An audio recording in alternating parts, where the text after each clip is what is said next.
Hi guys, my name is Rebecca and I'm the founder of Rebecca Tembo, and this is a tour of our office. Start off in our production area, so basically where everything is made. We have 4 jack machines. They're the Jack F4 machines and they're fantastic. They literally work so good.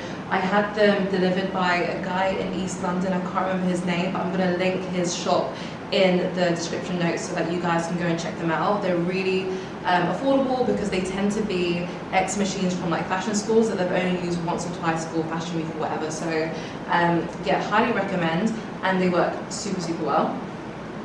And then on the walls we basically have a pen for every single machinist, because we have like a bit of admin to do every time we make an order, size charts, just things for us to be aware of, and our threads. We have other boxes of threads as well, but it's just typically whatever's being sewn at that moment.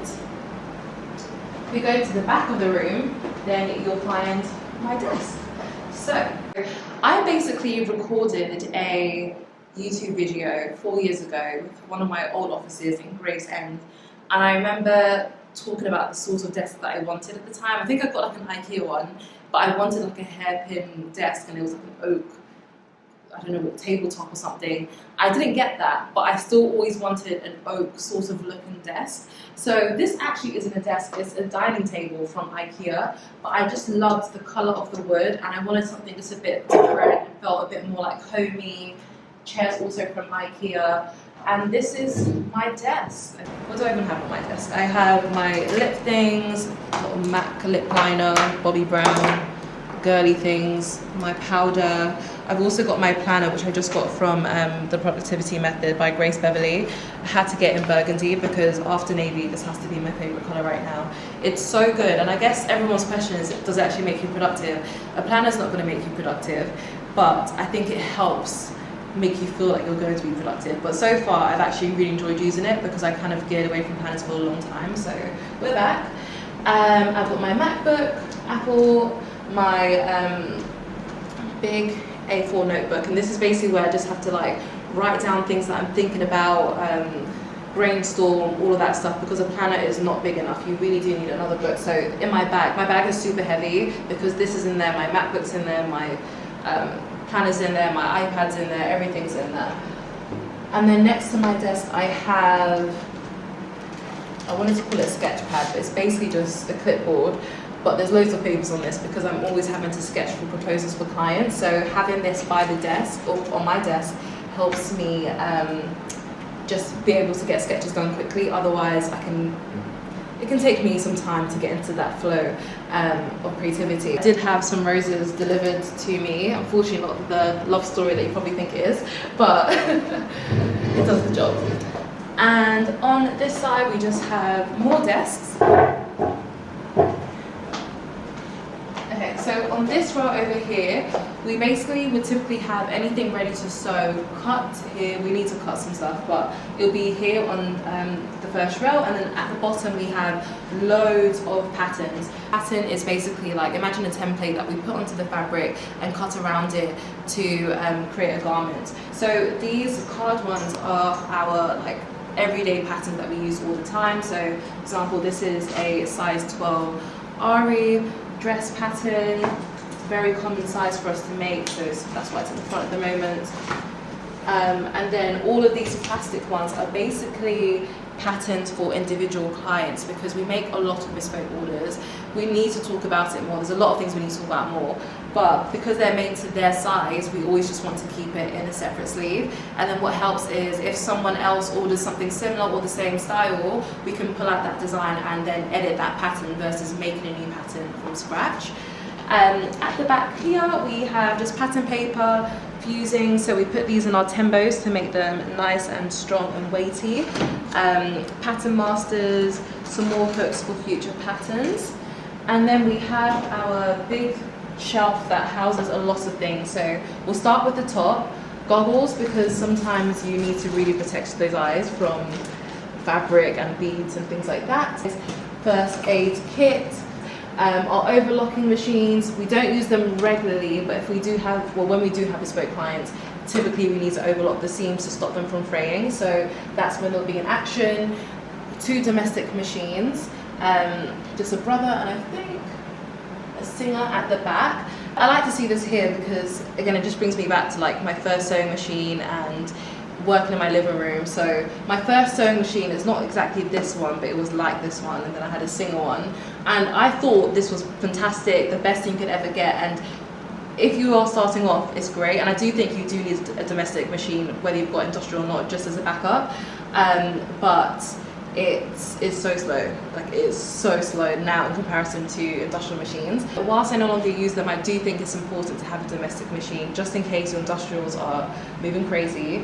But there's also some things that it can do, like sometimes an industrial isn't great with like stretch fabrics, depending on tension and stuff like that, or like this has a twin needle in at the moment, which I find easier to do on a domestic machine than on a industrial. And some wadding. This is what you use to put holes in a corset at the back. And then here is just basically bespoke fabrics that you would have for clients. That is literally what fills up this box. So actually, I would love to show this. I'm sure my client won't mind. So for example, we have, I'll show you when we get to the showroom, but we have this stunning beaded lace that we made like our Ari dress in, and everyone like just loves it. And every time we get our orders, for our bespoke orders coming in, we always just store it away so that we know, okay, it's definitely here, and we know where it is for that client. And this is the beautiful lace fabric. It's absolutely stunning, and it's got such a good amount of sparkle. Absolutely beautiful. So this is actually for our client Cornelia. She's not getting married until the summer, but she'll be in soon to take her wedding dress. Well, I think it's maybe her reception dress.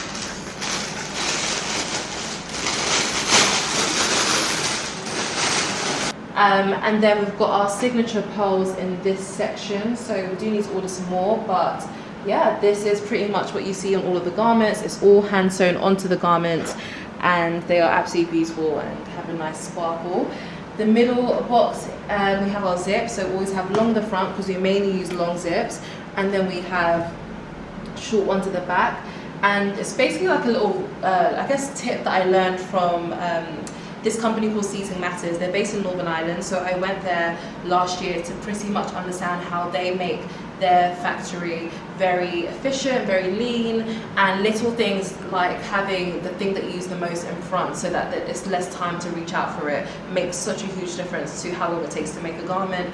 Once you're able to reduce the garment time and reduce costs, you can increase your profit margins and then generate just more profit to then put into your business basically, which is like something I just kind of geek out over. In this last box over here, we basically just got little things like our labels. So this is what we use for most of our pieces, well, half of our pieces, and then we'll add a size label to it as well. And then for custom and bespoke pieces, it just says custom on it, which is just a very nice little touch. We've got hook and eyes, care labels, like literally everything that you see in the garment is done by hand. Nothing is manufactured abroad, and then we don't just add pearls after, like everything is made here. And I think sometimes people don't believe us, but it's true.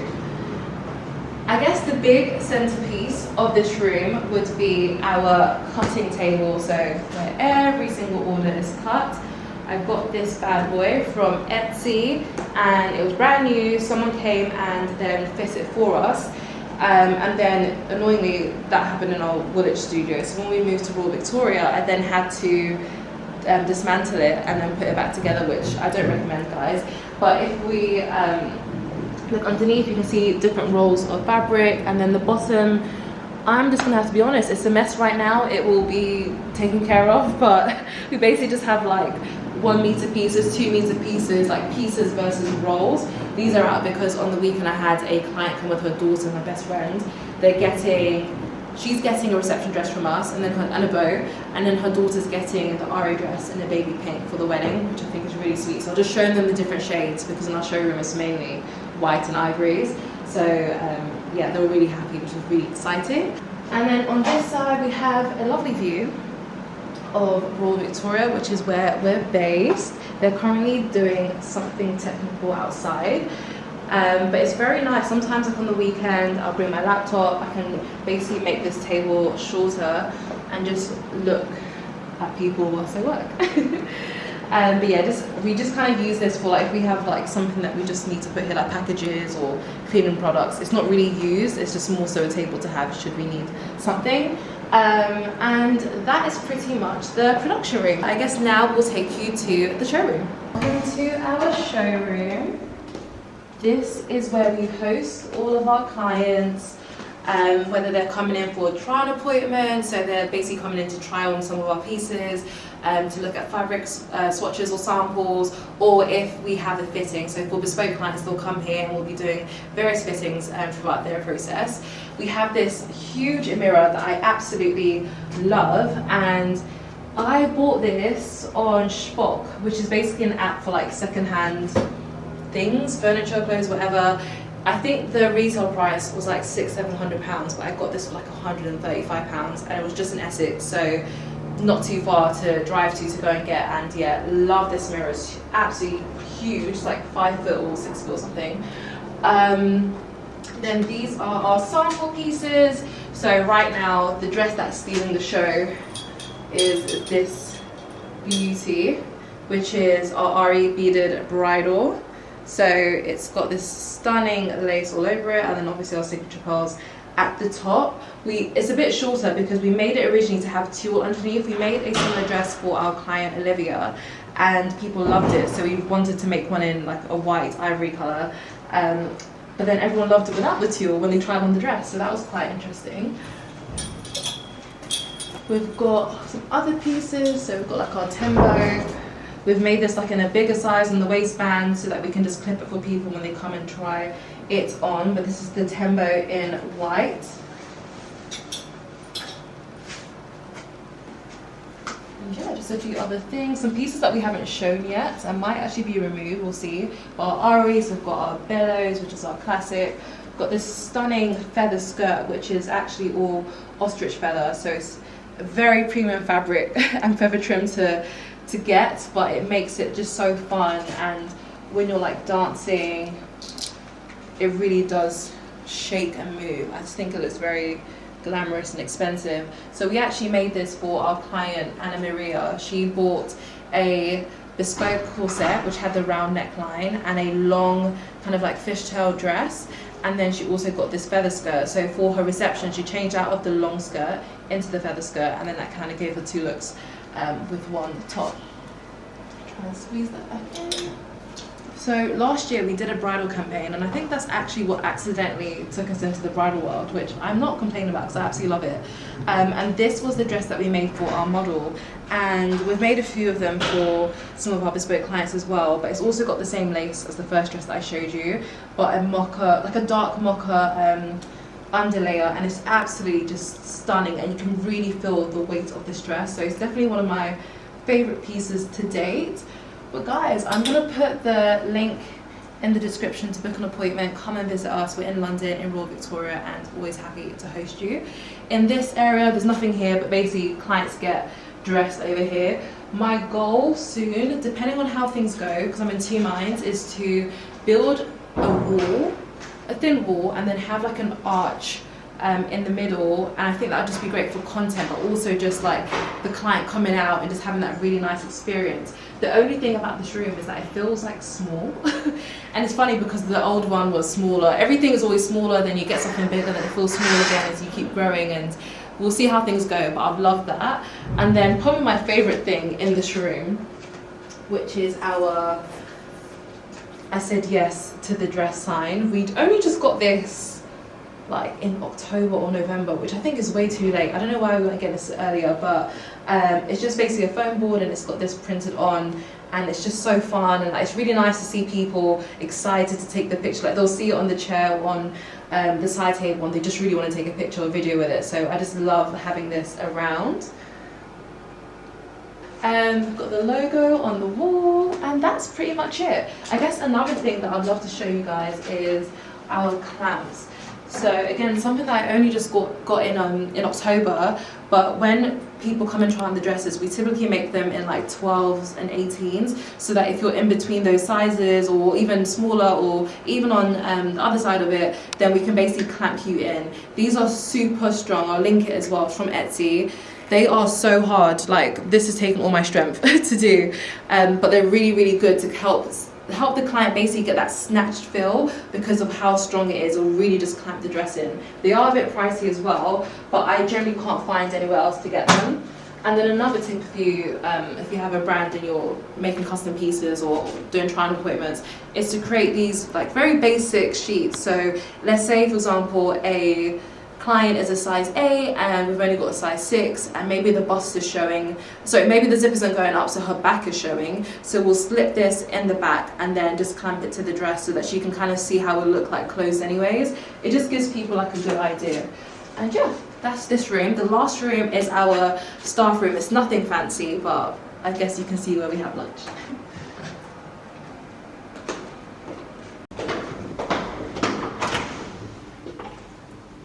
This is the staff room. I guess we'll start on this side, which is our packaging area. So I'm really happy to have this because when we were in Woolwich, everything was in one room, and I will try and find a picture so you can see, but we basically had, I want to say like a 300 square foot room, and I split it into half. Half of it was a showroom and the other half of it was production and a kitchen as well. So to have everything in one room, right now I don't even know like how that was working, but I love that because you kind of just do what you can, and one day this might feel really small, but it does the job for now anyway, so I'm happy with it. But we were packaging on the cutting table while someone was cutting or someone was sewing, and it was hectic. So to be able to have one space to just do packaging, I can't tell you how much that just changes everything, and how much it helps you package quicker. When you have just too many things going on, it's not just how long things take, it's also just your mind, try not to forget things. But this is like our pegboard, it's got everything labelled. So we've got our Rebecca Tembo ribbon, which we mainly use if someone comes in to collect, because they'll get like a bag. Just some envelopes. We have these leaflets that go with every single order, and it's just a picture from our bridal shoot, and it basically just lets customers know, those that order online, that we actually do bespoke as well. Again, we do post about it, but we do need to rave about it a bit more. So it's nice when they receive their dress, they love it, and then they're like, oh my gosh, they do bespoke too, and they can scan the code and it takes them straight to booking in a consultation with me. We have thank you cards. That is actually nearly running out, so I'm going to just add them. I'll add some more to this. So yeah, thank you cards. We have care instructions, and order some more so that people know what to do with their dress when they receive it. And then just everything you need. Why I love this is because it's so easy to be like, where's the pen, where's the scissors, where's this, where's that, then you just get flustered. But everything is always here, and if it's missing, then you know to put it back, because you can actually see that it's missing from this area. And then we just package here. Once it's all packaged, it says here, orders are ready to be collected. On this side, we basically have, we need to do like a rip of something. So we need a bit more tissue paper, we need more bags, but this is where we would basically just store any of our packaging things that we need.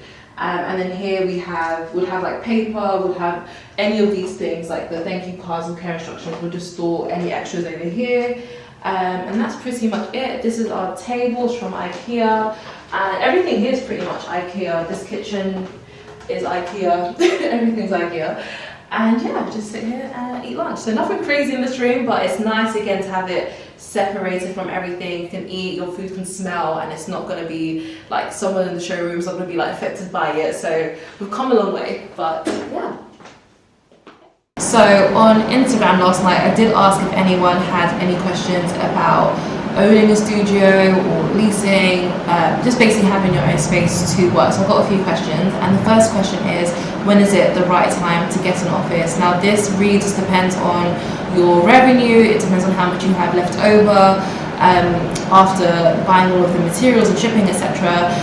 You do need to factor in that it's not just rent, there's business rates, tax, there is electricity sometimes if that's not included in your rent, Wi-Fi, It's very rare that a building supplies Wi-Fi. Luckily here I have it, but in my old office we didn't have Wi-Fi, so I had to go and get that installed, and that will have like larger upfront payments. So just something to bear in mind. Definitely something you can chat GPT in the sense of like, hey, I'm moving into an office, what's all of the things that I need to kind of figure out, or even if you're just thinking about it. And I also think when you feel like that environment is kind of stopping you from being able to grow bigger, which kind of like leads to the second question, which was about when is it the right time to upgrade your office. Now, when we were in Woolwich, I started with one room there, and then I got a second room, which was our showroom. And the big room where everything was made, that room basically was just so cramped that there is no way that we could have made like half of what we had to make last year. It was just so tiny, and you don't realize that when you move in, because it was bigger than the office before. But I knew that it was time to move when I actually was, interesting enough, went to my building manager and I said, hey, like, can we get a third room here? And she said no. And people stay in that space for too long. There's people that, because it was like a crazy space, there were people that were painters or sculptors or designers, and they'll stay there for like 10 years. And she said, you need to go somewhere, you need to find somewhere bigger. And she just gave me that push, and I was like, yeah, she's right, I need to find somewhere bigger, because she wanted me to basically like expand my thoughts, expand my mind, expand what's possible. So moving here was just a no-brainer. It was like I needed something bigger to not even grow into, but just to allow us to do bigger things, to allow us to make longer dresses, to allow us to like have space to move around machines and really think, versus being cramped. And then you're always like, when you're designing, you're thinking about what you can make in that space versus what you can make like if there were no limits, if there was no ceiling. So that would be my answer. Hopefully that answers the question. The next question was, is it better to own a store in London than stocking in boutiques when you're still a small business? And I don't think this is necessarily like restricted to London. It probably just depends on where you are. I don't own a store, so I would just kind of maybe use my showroom as something that I can hopefully answer this question with. Owning a store is way more expensive than what I pay. There are people that are maybe paying 20 grand a month, they could be paying 10 grand a month, 5 grand. There's so many other things that come with an actual physical like retail store, which I am not qualified to answer on because I do not have one. But when we got our first showroom in Woolwich, we only got that showroom because we needed to make the production room just production and no longer split it into two. And we got it so that when our clients will come in, they'll be able to like have fittings. It just so happened that at that time, people were DMing us, because that's when the brand was kind of starting to blow up. They were DMing us asking, hey, like, I want to try on some stuff. Do you have a shop? Do you have a shop? Do you have a shop? And I was like, we don't have a shop, we have a showroom, so you can come in. And that's how the try-on appointments became a thing. Every Saturday, I'm literally here doing try-on appointments because of that. So I feel like if you're in a position where you can afford to have a small room with all of your pieces hanging on a rail, and you can have like a fitting room or something, then I highly recommend it, because there is no better experience than meeting people in person and getting them to try things on. You get feedback, you know what to design next, they're kind of like telling you what they like, what they don't like, and then also being able to just, you know, get that picture with the say yes to the dress and make, I guess, yeah, create those relationships, build that community with the people that love your brand. I can't imagine not having a showroom at this point, especially because we're in London, so it's like a bit easy for people to get to. But if you can't do that, that's completely fine as well. I guess it's more about trying to build trust online so that people feel confident to shop with the brand. But I would start with the showroom first before you even think about getting a boutique. The last question, which is not necessarily a question about office space, but I think because I hadn't posted on Instagram, on my personal Instagram, in a long time, because I just went away and did some like internal work. Someone asked me, I'd love to hear about how working in silence has impacted your brand. And I think that's a very good question, because the advice you're probably seeing online is very much like personal brand this, and you have to be out there, it's the attention economy, and I 100% agree with all of it, 100%. But I don't think you can do that effectively if you don't take the time out to become the best version of yourself, and that is an ongoing process for sure. But what I will never do is come on YouTube or any sort of social platform, or just come out of my house and pretend to be anyone that I am not. I'm not going to pretend to be super organized if my life feels chaotic. I'm not going to pretend to be a great leader if I'm not leading great. So I had to go and do some work basically, and then I felt like, you know what, I am ready to come back. So I think it's not necessarily about working in silence. I just don't think I need to come online and announce that I'm working on myself. I think we're just in this sort of culture where it's like everyday announcement, like I'm doing this and I'm doing that and I'm gonna start going to the gym. Just go, like, just go. You know, today is the 3rd of February. I'm on day 36, I think, or 30 something of 75 hard, and I haven't posted about it because it's not something I need to talk about whilst I'm in the middle of it. I'll talk about it when I've done it, you know.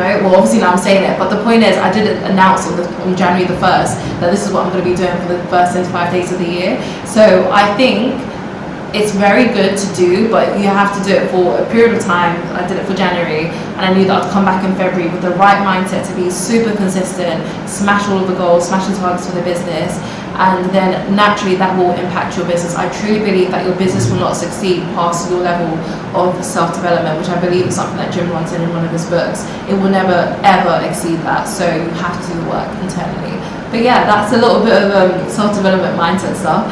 But that was the last question. So if you do have any other questions, please feel free to leave them in the comment section. I've also made the first vlog, not the vlog, I've also made the first video of the Gravesend office, which is in Kent, public. So you can go and watch that and compare it. It was 4 years ago, and it's more so that you realize these things take time, and where you're at right now, it does not necessarily determine your future or what your life is going to be. And even this, as much as I love where we're at, my goals are so big. I know that we're going to be somewhere bigger even sooner, but this is all vanity too. So don't feel like, oh, I need to go and get an office now. No, like, enjoy the time you have at home, enjoy not paying rent, like really enjoy that, and your time will come. So yeah, I hope this was super helpful, and I'll see you in the next video. Bye.